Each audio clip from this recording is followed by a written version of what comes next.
The resurrection frequency, the spirit of the inhabitant. The foundational record of human authority rests upon a single forensic fact. The power that governs life is not external, but internal. It is a matter of jurisdictional indwelling. 1. The legal precedent, Romans chapter 8, verse 11. The High Court record of the Standard Canon establishes the protocol. If the spirit of him that raised up Yahushua from the dead dwell in you, he that raised up Christ from the dead shall also quicken your mortal bodies by his spirit that dwelleth in you. This is not a theoretical promise. It is a statement of active energy management. The spirit mentioned here is the same pneuma, the high-frequency life force that was breathed into the first man. It is the original breath of the king. 2. The mechanics of the same spirit. To understand this power, one must distinguish between the source and the inhabitant. The source, the king of ages, who holds the keys to every dimension.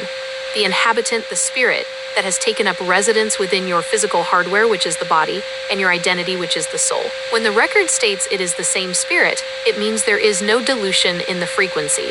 The power that broke the laws of death, melted the gates of brass in the lower jurisdictions, and reanimated the biological suit of the Messiah is the exact same power source currently quickening your being. 3. The Quicken Protocol. To quicken is a forensic term, meaning to restore vitality, to make alive, and to authorize.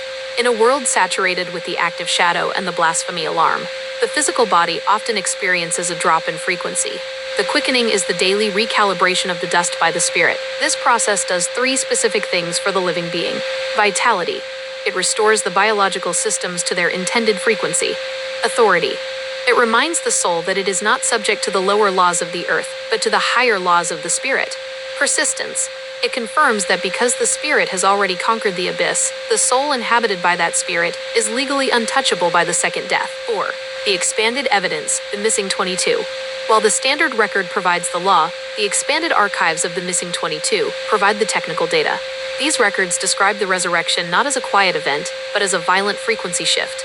A light so intense that it overrode every lock and chain in the spiritual prison system. By recognizing that this same spirit lives within you, you are no longer a victim of perception or the world's indoctrination. You are a trustee of the highest frequency, authorized to walk in the same power that redefined the boundaries of life and death forever. If this frequency resonates, subscribe and share to help others recover the record. Check the pinned comment now for 100% free resources and the link to our Scion Sanctuary Hub app. That's where you'll find the 88-book library, our forensic study circles, and the healing solfeggio rooms. While you're there, hit the community marketplace to support our members' natural products, or visit the Spiritual Tribunal Resource Center for our official books, metal signs, and empty tomb apparel. Every bit of support fuels our 501c3 mission, and stay tuned for our upcoming 50-50 profit split that will allow our members to share in the harvest. Step into the sanctuary and let's build the kingdom. I'll see you in the Enoch Circle. Shalom.